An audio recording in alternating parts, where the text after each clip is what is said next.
Welcome to the Political Bridge. I'm Ada, your host. Today we're talking about a big deal. It's about nuclear power and Saudi Arabia. The current President Trump's administration has proposed a nuclear deal with Saudi Arabia. This deal would let the U.S. help Saudi Arabia build nuclear power plants. It would use American technology.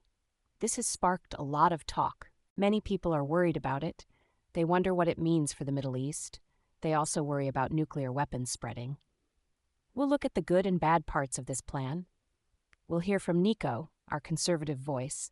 Then we'll hear from Jordan, our progressive voice. They will help us understand this complex issue. Let's get started. This proposed nuclear deal is a smart move for America. It strengthens our ties with a key ally. Saudi Arabia wants to diversify its energy. They want to rely less on oil for electricity. This deal helps them do that. It also creates huge business for American companies. We're talking billions of dollars. This means jobs for American workers. It also boosts our nuclear industry. The U.S. Energy Department signed this agreement. It's a 123 agreement, which sets rules for peaceful nuclear cooperation. It ensures high standards for safety and non-proliferation. The deal also keeps Russia and China from gaining influence. They want to sell their nuclear tech. This deal puts America first. It secures our economic and national interests. This is a crucial step for our global standing. The Trump administration's proposed nuclear deal is about American leadership. This deal is very risky. It could make the world less safe. Saudi Arabia has said they might build nuclear weapons. This would happen if Iran gets them. Giving them nuclear technology is dangerous. The deal does not have strong enough rules. For example, it doesn't require Saudi Arabia to accept the additional protocol. This is a strong inspection system by the IAEA. The UAE's deal had stricter rules. Their deal banned uranium enrichment and reprocessing. This new deal might allow Saudi Arabia to enrich uranium. This is a key step to making nuclear weapons. This could start a nuclear arms race in the Middle East. It would make an already tense region even more unstable. We must prioritize global safety. The Trump administration's proposed nuclear deal could have serious consequences. Both of you have laid out strong opening points. Nico, you focus on economic benefits and alliances. Jordan, you highlight the serious risks of nuclear weapons spreading. My first question is for both of you. How does this deal balance our need for allies with the danger of nuclear proliferation? Is there a way to have both without one hurting the other? We are balancing both. The deal helps Saudi Arabia meet its energy needs. They want to reduce their carbon footprint. Nuclear power is a clean energy source. It helps them export more oil. This deal supports their Vision 2030 plan. It also includes safeguards. The U.S. will have oversight of any enrichment. This is to ensure it's not used for weapons. The agreement also strengthens our relationship. Saudi Arabia is a key partner in the Middle East. We need strong allies there. This deal keeps them from turning to rivals like China. It ensures our influence in a vital region. This is a practical approach. It supports our economy and our security. It's about smart foreign policy. The safeguards are not strong enough. The deal reportedly allows for a study on Saudi uranium enrichment. Even if U.S. companies control it, the knowledge stays. Saudi Arabia has already failed to follow rules. They retransferred military equipment without U.S. approval. This makes me doubt they will follow nuclear rules. Crown Prince Mohammed bin Salman has been clear. He said Saudi Arabia would get nuclear weapons if Iran does. This deal makes that easier. It sets a bad example for other countries. It tells them that non-proliferation rules can be bent. This is a dangerous path. It could lead to more countries seeking nuclear weapons. Nico, you argue the deal includes sufficient safeguards. Yet Jordan points out that Saudi Arabia has a history of not following retransfer rules for military equipment. How can we trust them with nuclear technology if they've broken agreements before? Jordan, you emphasize the risk of an arms race, but couldn't denying Saudi Arabia civilian nuclear power push them to seek it from less reliable partners, worsening the proliferation risk? Ada, that's a fair question. The context here is different. This is about civilian nuclear power. It's for energy, not weapons. The deal has strict legal commitments. These require IAEA safeguards. They also include U.S. consent rights. This is for enrichment or reprocessing. If Saudi Arabia breaks these, the U.S. can stop cooperation. We can also demand items back. This deal allows us to guide their program. It's better than them going to China or Russia. Those countries might offer fewer safeguards. This way, we have a say. We can keep an eye on things. This deal helps us manage the risk. It doesn't ignore it. Nico, that's a hopeful view, but the deal reportedly lacks the additional protocol. This is a key tool for inspections. It helps the IAEA find undeclared nuclear sites. Without it, we can't be sure what Saudi Arabia is doing. Also, Crown Prince Mohammed bin Salman's past statements are concerning. He said they would get a bomb if Iran did. This shows a clear intent. The deal also allows for a study on domestic enrichment. This is a dangerous step. It gives them the knowledge and means. Denying them nuclear power might be a risk, but giving it to them with weak rules is a bigger one. It could lead to a nuclear Middle East. This stress test reveals the core tension. Nico, you believe U.S. oversight in legal terms can control the risks.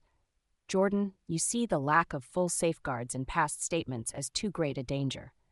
The debate truly centers on trust and the effectiveness of international agreements in a volatile region. We must look at the bigger picture. This deal is about more than just nuclear power. It's about regional stability. It's about countering Iran's influence. Iran is a real threat. A strong Saudi Arabia backed by the U.S. creates balance. This deal helps normalize relations with Israel. This is a huge step for peace. The U.S. will have companies operating any enrichment. This ensures our control. We are not just giving away technology, we are building a partnership. This partnership serves our interests. It promotes peace and economic growth. This proposed nuclear deal is a strategic necessity. It's the best way to secure our future. This deal could make the region less stable. It could push other countries to seek nuclear weapons. The deal does not demand the highest inspection standards. This sets a bad precedent. It weakens global non-proliferation efforts. Saudi Arabia has vast oil reserves. They don't need nuclear power for energy security. This deal looks more like a political reward. It's not about real energy needs. We should demand stronger safeguards. We need to prevent a nuclear arms race. The risks are too high to ignore. A nuclear Middle East would be a nightmare. This proposed nuclear deal is a step in the wrong direction. Jordan, while concerns about proliferation are valid, we also need to consider the economic and strategic implications of not moving forward with this deal. If the U.S. doesn't provide this technology, Saudi Arabia will simply turn to other suppliers like Russia or China, who have far less stringent non-proliferation requirements. For instance, Russia has been actively pursuing nuclear energy deals across the Middle East and Africa, often with fewer transparency demands. By stepping back, we lose our leverage to influence their program, monitor their activities, and ensure even basic safeguards are in place. This deal isn't just about giving them nuclear power. It's about maintaining our strategic presence and influence in a region where our adversaries are actively trying to expand theirs. It secures future energy contracts for American companies, creating jobs and strengthening our domestic nuclear industry, which is vital for our own energy independence and technological leadership. It's a calculated risk to ensure we remain the primary partner. Nico, that argument, while seemingly pragmatic, overlooks the fundamental issue. The U.S. should not be in the business of legitimizing risky nuclear programs, regardless of who else might. The "if we don't, someone else will" stance is a race to the bottom that undermines global non-proliferation norms. Consider the precedent this sets for countries like Egypt or Turkey, who might then demand similar deals without the additional protocol, citing Saudi Arabia as an example. We're not just losing influence, we're actively weakening the international non-proliferation regime. Furthermore, the economic benefits you mention are short-term gains compared to the catastrophic long-term risks of a nuclear-armed Middle East. The U.S. has a moral and strategic obligation to uphold the highest non-proliferation standards, not to compromise them for commercial interests or perceived geopolitical leverage that could backfire spectacularly. We should be strengthening the IAEA and demanding the additional protocol as a baseline, not negotiating it away. Jordan, I understand your concerns about setting precedents, but we also need to consider the practicalities of international diplomacy and the evolving geopolitical landscape. The U.S. has a long history of tailoring non-proliferation agreements to specific contexts, and the Saudi deal is no exception. For instance, the 2009 Nuclear Cooperation Agreement with Vietnam, while including strong safeguards, was negotiated with a different set of regional dynamics and proliferation risks in mind. The argument that if we don't, someone else will, isn't a race to the bottom. It's a recognition of global realities. If Saudi Arabia turns to a less scrupulous supplier, say, for a heavy water reactor that produces more plutonium, our ability to monitor and influence their program diminishes significantly. This deal, even with its perceived compromises, ensures American oversight over the fuel cycle, waste management, and security protocols, which is far preferable to a scenario where we have no visibility at all. It's about damage control and strategic engagement, not just idealistic non-proliferation.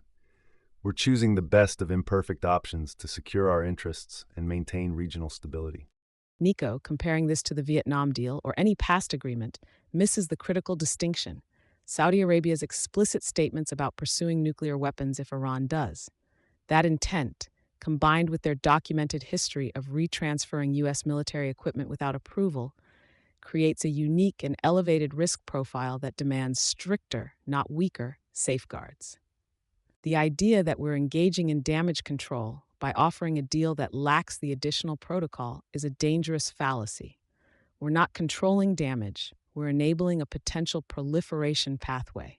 The U.S. has a powerful tool in its non-proliferation policy: the ability to withhold technology. Using that leverage to demand the highest standards, including the additional protocol and a ban on enrichment reprocessing, is not idealistic. It's essential for global security. If they go to Russia or China, then the international community, led by the U.S., should collectively isolate those suppliers and the recipient, rather than legitimizing a lower standard ourselves. Our moral authority on nonproliferation is at stake, and once compromised, it's incredibly difficult to regain. We've heard compelling arguments today on the Trump administration's proposed nuclear deal with Saudi Arabia. Nico highlighted the economic benefits and strategic alliances. Jordan raised serious concerns about nuclear proliferation risks. The path forward is clearly complex. It requires careful thought about both security and global stability. You can find more information and resources at tpbridgepod.com. Join us next time for another engaging discussion. Until then, stay informed, stay engaged, and keep bridging those political divides.